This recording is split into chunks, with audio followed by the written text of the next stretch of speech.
Consider the profile of the CFL officially raised. Bruce McNall, owner of the LA Kings, movie star John Candy of Hollywood via Toronto, and Wayne Gretzky, the great one himself, will be the newest owners of Toronto's oldest sports franchise. Legal papers should be signed by Friday, transferring control of the Argos from Harry Arnett, who bought the team just over 2 years ago. McNall, who will hold 60% of the team, gave Argo fans the same reassurance Arnett gave back in 1988. I'm not considering this purchase with the NFL in mind whatsoever. I know that it has been discussed in the past. From a very personal standpoint, you see, I can't own an NFL team at the same time as the Kings, and I'm certainly not selling the Kings. It's no exaggeration to suggest the McNall Group may be the savior of the CFL in general and the Argos in particular.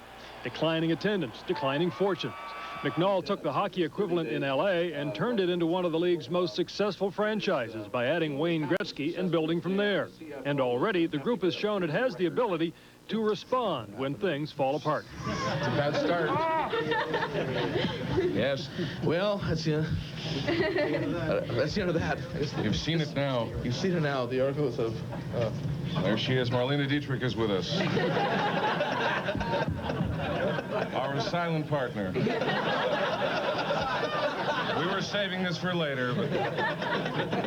John Candy may well be the key to making the whole thing work from the image standpoint. I tell you, we'll be rubbing elbows with the big boys. You think big, you be big. Hollywood may not think of him as an athlete, but he takes offense when it's suggested only in jest he might line up at wide receiver. Maybe.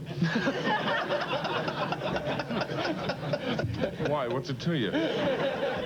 But Candy's more logical role will involve marketing. Yeah, we'll be doing that Bob Hope thing out here, you know. The promotional budget may not be that large, but it will definitely be more than Arnett ever invested in the team. Again, we don't have any specific dollars in mind, but again, we're not adverse to plowing something in, to plow the fields, to get something back in return. McNall confirmed the price of the Argos at $5 million US. That puts the price of admission for Gretzky and Candy at $1 million each. And they make it clear that's an investment, not a donation.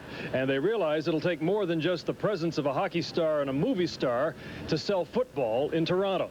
People are paying to see a show. That show is a sport in this case. It's football, but they want to see a show around it. And that's where I think I can possibly help out with some of the ideas. I think the product they have is not too bad. 1 second away from the final last year. They seem to have a very good team.